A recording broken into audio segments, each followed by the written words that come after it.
Hello everyone. In this presentation, we are going to understand centralized algorithm to achieve mutual exclusion in a distributed system. So first of all, we will understand what is mutual exclusion. When no two processes can enter inside the critical section at the same time, this state is known as mutual exclusion. There are various algorithms to implement mutual exclusion in a distributed system. They are centralized algorithm, distributed algorithm and token ring algorithm. In this presentation, we are focusing on centralized algorithm.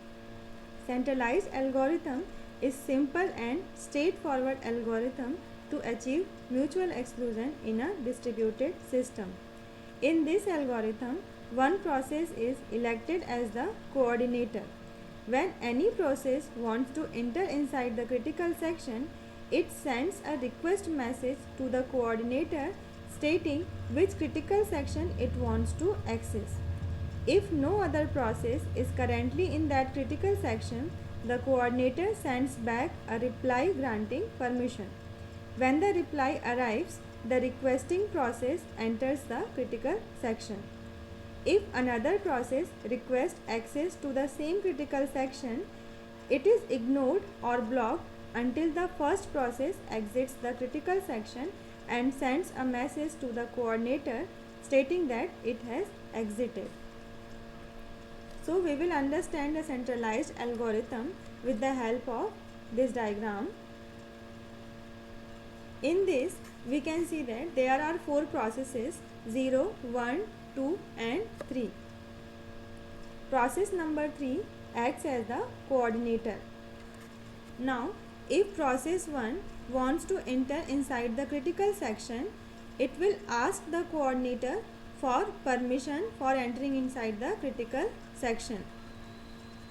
Now, if the critical section is free, the coordinator will grant the permission by sending OK message. In figure number B, process 2 then asks permission to enter the same critical region.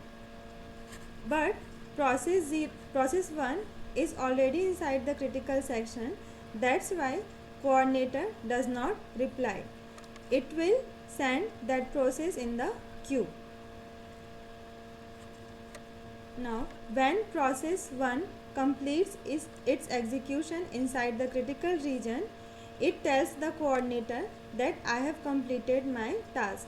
Then the coordinator will reply OK message to process number 2 so that process 2 can now enter inside the critical section.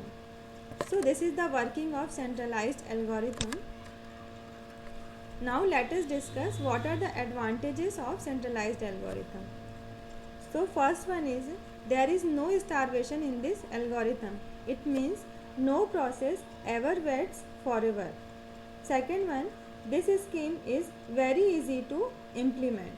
And third one is it requires only 3 messages per use of critical region. Just now we have discussed in the diagram.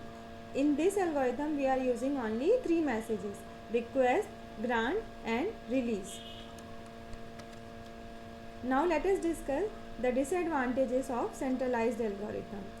So first is the coordinator is a single point of failure.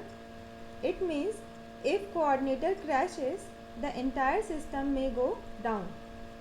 The second disadvantage is if processes are normally ignored when requesting a critical section that is in use, they cannot distinguish between a dead coordinator and permission denied.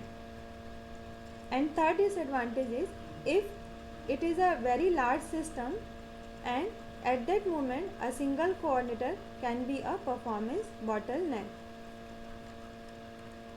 So these are the references. Thank you for listening carefully.